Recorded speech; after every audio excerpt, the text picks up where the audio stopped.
Leaders and senior politicians around the world have paid tribute to U.S. President Joe Biden following his decision to withdraw from the presidential race.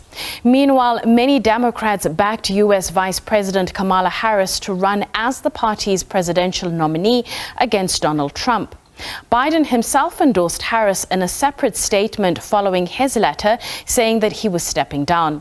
Harris will go to the Democrats' National Convention in Chicago next month as the front-runner, and it's expected that she will be chosen as the party's nominee for the November presidential election.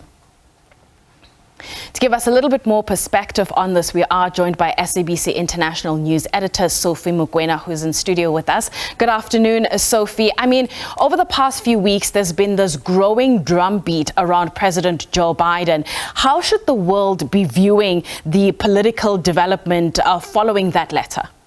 Well, I think the world must be aware that this is the situation right now in terms of the Democrats. And therefore, the convention of the Democrats next month will still have to look at this matter and finally decide on a person who will be the candidate for the party. And therefore, members of the Democrats can still make themselves available, particularly the governors at the senior level. And therefore, you still have to monitor what's going to happen within the party, and also, on the other hand, look at how the Republicans are going to adjust their strategy in terms of Donald Trump's campaign. Because remember, the campaign centered around Joe Biden with his weaknesses and what he has done and what he stands for. And now they have to readjust to look at what a candidate for the Democrats will be, and also the policies that are likely to be very critical if that candidate was to be the president, and perhaps look at the strength and the weaknesses of that candidate. We saw earlier on the reports that much as the Republicans came out clear saying that Kamala Harris is weak, but we are told that behind the scenes they are worried. If you remember very well that during her campaign to be the VP, she was quite strong, and therefore they feel that when you come to issues such as the debate, because you still have a Kamala Harris, if she gets the nod, debate with Trump. And now people are beginning to say, when you look at the age, Donald Trump is quite senior. And Kamala Harris is still much, not very young, but she's better off. And therefore, you can see that that whole accusation that Biden was too old, now it is the same argument that is being used to criticize Donald Trump. And therefore, these are the developments in the United States of America.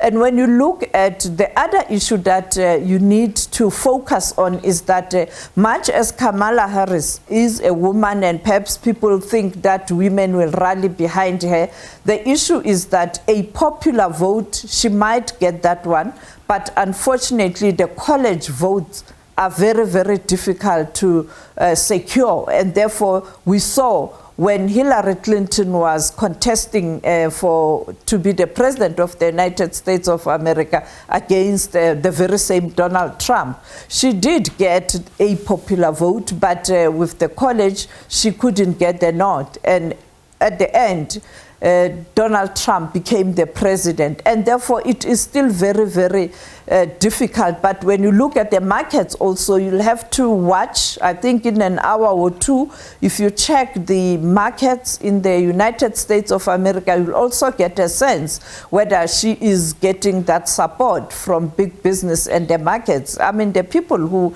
actually run the United States of America behind the scenes. On that note, then, if she does get that nominee from the DNC, I suppose one of the questions is who's going to be on the ticket with her? Yes, many people are already saying that the fact that some of the governors commended and also congratulated her for being a person that the current president feels strong that she can take over.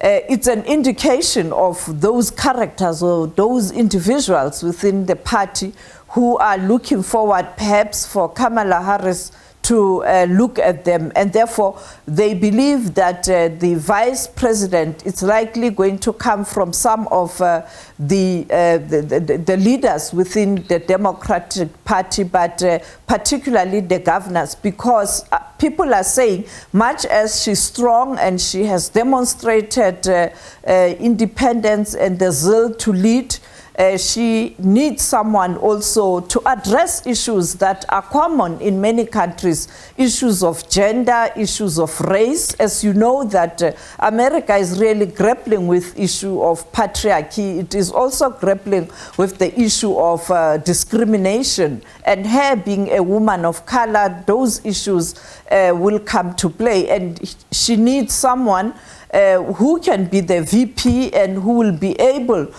to tone down those kind of critics, but also that person must have vast experience, particularly on national politics, and secondly on international politics in terms of the foreign policy, because much as at times she was given responsibilities to address international matters, she wasn't really concentrating on issues that are related to foreign policy. She was handling mostly issues that have to do with domestic interests. Yeah, I do know that we have the Trade, Industry and Competition delegation that's been led there by the Minister Parks Tau around the AGOA talks. Does this distract from the talks at all, given that there's so much going on?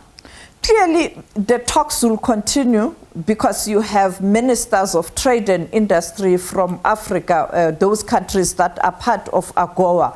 But the reality is, this is a big story. If you are in a country and there's a big story emerging, the focus tends to be on that story. But this will also provide an opportunity to these ministers to understand in terms of where U.S. is going, because this happens at the time where they are in the United States of America. And you know that when you talk about AGOA, it's not an agreement between the administration and the countries. It is a legislative process where Congress must approve. This is an opportunity to read the mood in terms of the changes that are coming in the U.S., in terms of what will happen in the Congress as well.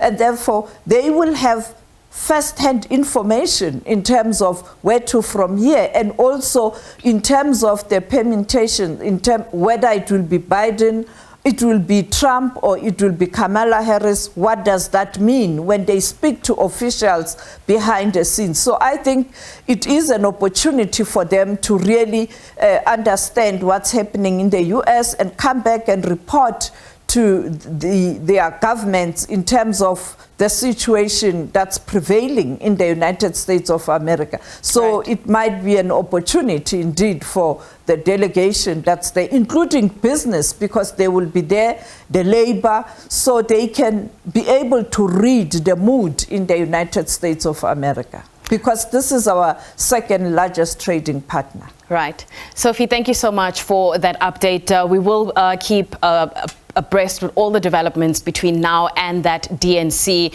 that is happening 4 weeks from now. However, that is SABC International News Editor Sophie Mokoena giving us that update.